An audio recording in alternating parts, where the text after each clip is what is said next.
Minsan sa buhay, may mga sariling mundo tayo. Mga sariling trip, mga sariling sayaw.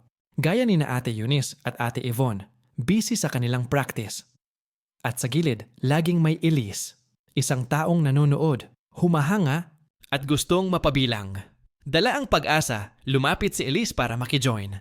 Sali ako, ang inaasahan niyang halika ay naging bawal ka dito. Isang simpleng salita pero kayang dumurog ng puso. Agad siyang nalungkot. Ang saya ng dalawa ay naging lungkot para sa isa. Mabuti na lang, may mga Ate Eliza sa buhay natin. Yung mga taong nakakakita kapag may nasasaktan. Yung tagapayo, tumakbo si Elise para magsumbong. At si Eliza, alam na ang gagawin. Kinausap ni Eliza yung dalawa. Hindi siya nagalit. Pinaalala lang niya ang isang bagay. Ang saya ay hindi tunay na saya kung may kasama kang malungkot dahil sayo. Ang tunay na squad goals ay yung walang naiiwanan. Napaisip sila. At sa huli, tinawag nila ang kanilang bunso. Ang dating bawal ay naging halika, tuturuan ka namin. At yung sayaw na para lang sa dalawa, naging sayaw na para sa lahat.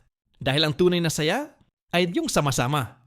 Ang pagninilay natin, mas masaya ang sayaw kapag lahat kasali. Ikaw, naranasan mo na bang ikaw yung Elise na naiiwanan? I-share mo naman ang kwento mo sa comments. Maraming salamat sa panonood ng ating Aral Mula sa Tahanan. Mag-follow na para sa mga susunod pa nating episode na siguradong may bago ka na namang matututunan.